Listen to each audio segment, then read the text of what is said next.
बात के लिए भी भटकते रह गए कि कुछ परसेंट होता तो चुनाव से पहले बड़ी भूमिका निभाई, इधर से उधर, इस राज्य का जियो, उस राज्य का जियो, सब सरकार को दिया। तब तक आचार संहिता घोषित हो गई। अब फिर इंतजार करना पड़ेगा जून तक। जून के बाद कह रहे हैं फिर मिलेंगे। इस दौरान भी मिलना जुलना बंद नहीं है, ताकि सरकार को ये न लगे कि हमारे और आपके रिश्तों में कहीं खटास आई है, क्योंकि चुनाव एक बड़ी भूमिका होता है। चुनाव में आप ना मिलो लोगों से, लोगों को विश्वास न दिलाओ हम आपके साथ हैं, तो हाल रिश्ते बिगड़ जाते हैं। राजनीति बड़ी नशीली है और इसमें हर आदमी ने मदिरा पी ली है। कब वो मदिरा पी के क्या कह दे। राजनीति की मंडी बड़ी नशीली है, इसमें हर आदमी ने मदिरा पी ली है। ये ऐसी ही नहीं है ये राजनीति की मंडी। इसमें कांच के भी कच्चे लोग होते हैं। कोई आके कह दे कि वो संगठन आपका विरोध कर रहा है, लोग उस पर भी बिलीव कर लेते हैं। इसी तरीके से उत्तर प्रदेश का प्राथमिक शिक्षा मित्र संघ पूरी ताकत से सरकार के साथ जुटा हुआ है कि शायद कुछ रेत बालू में से घी निकल आए। ये बालू में से घी निकल आए इसलिए कह रहा हूं कि वर्षों से प्रतीक्षारत है और ये सब चीजें बड़ी सोचनीय है। मिश्रा जी। नमस्कार साथियों, वीडियो आप सभी शिक्षा मित्र साथियों के लिए बेहद ही महत्वपूर्ण होने वाली है। दरअसल आज की ये खबर आप सभी के अस्थायीकरण को लेकर व रिसेंट में मिलने वाले मानदेय को लेकर है। दरअसल कब तक मानदेय आपका आने वाला है और मानदेय के साथ साथ अगर हम बात करें अस्थायीकरण की क्या चर्चाएं हैं सरकार में, इन सारी बातों के ऊपर इस वीडियो में चर्चा करेंगे। सभी साथियों से एक रिक्वेस्ट है, वीडियो को आप पूरा देखें। चैनल को अभी तक आपने सब्सक्राइब नहीं किया है, सब्सक्राइब भी कर लें। अब चलते हैं अपडेट पर। सरकार से जब लगातार आपका संगठन मिल रहा है, बातचीत कर रहा है मिश्रा जी, ऐसे में सरकार के लोग क्या आश्वासन दे रहे हैं? कुछ तो कह रहे होंगे। नहीं मिश्रा जी, देखिए एक चीज बताएं, हम लोग जितने भी लोगों से मिले, अब या तो चुनाव है उस कारण से या उनकी सिंपैथी है इस कारण से, लेकिन लोगों ने कहा कि नहीं, वास्तव में अब आप लोगों की समस्याओं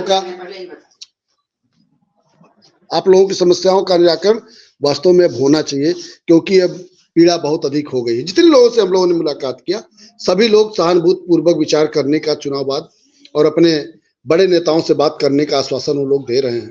तो निश्चित तौर पर मुझे लगता है कि कहीं न कहीं मिश्रा जी दो चीजें रही हैं पीछे मैं एक सेकंड जाना चाहूंगा कि जो हम लोगों की कमेटी बनी, कमेटी ने अपने प्रस्ताव रखे और जो प्रस्ताव में जो बिंदु आए, ये सब चीजें कहीं न कहीं चाहे थोड़ा सा ही सॉफ्ट कॉर्नर हुआ हो सरकार का हम लोगों के प्रति, तभी ऐसा कुछ हुआ।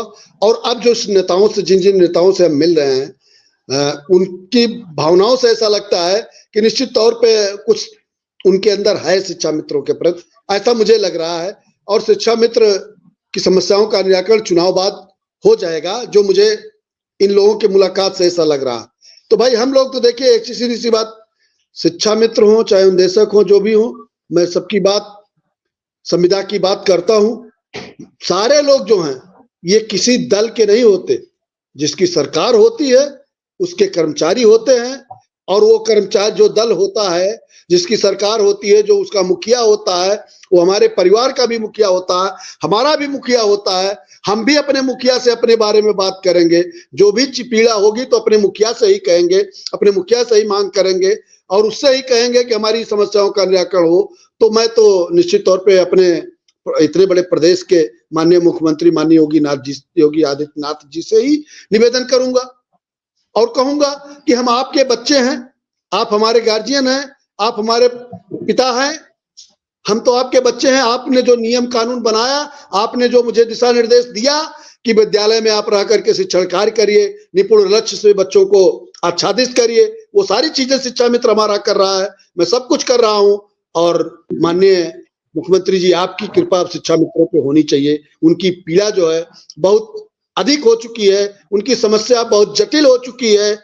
अब वो इस स्थिति में है कि निश्चित तौर पे या तो आगे कुआं पीछे खाई की स्थिति है, आगे कुआं पीछे खाई वाली स्थिति इसलिए है कि अब आगे वो बच्चों की अपनी शादी ब्याह कैसे करेंगे बच्चियों की, और अगर नहीं रहते हैं तो उनके परिवार का क्या होगा।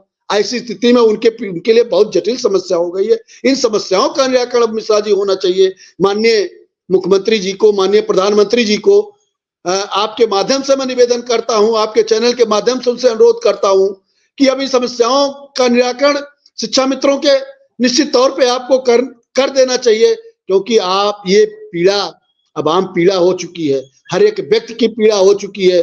देखिए, शिक्षा मित्र किसी न किसी, चाहे राजनेता हो, चाहे किसी पार्टी का हो, उसके किसी न किसी रिश्तेदार का कोई न कोई एक व्यक्ति जरूर होगा निश्चित तौर पे शिक्षा मित्र, चाहे दूर का हो चाहे नजदीक का हो, तो सबके पास पहुंच रही है समस्या। ये शिक्षा मित्रों की समस्याएं हैं, ये संविदा कर्मियों की समस्याएं हैं, इसका निराकरण होना चाहिए निश्चित तौर पे। लेकिन पार्टी की बात होती है, दलगत बात होती है, इन सब समस्याओं से लोग बंधे हुए हैं। लेकिन अब हमारी समस्याओं का निराकरण होना चाहिए। और मुझे लगता है कि जिस तरीके से हम लोग मुलाकात कर रहे हैं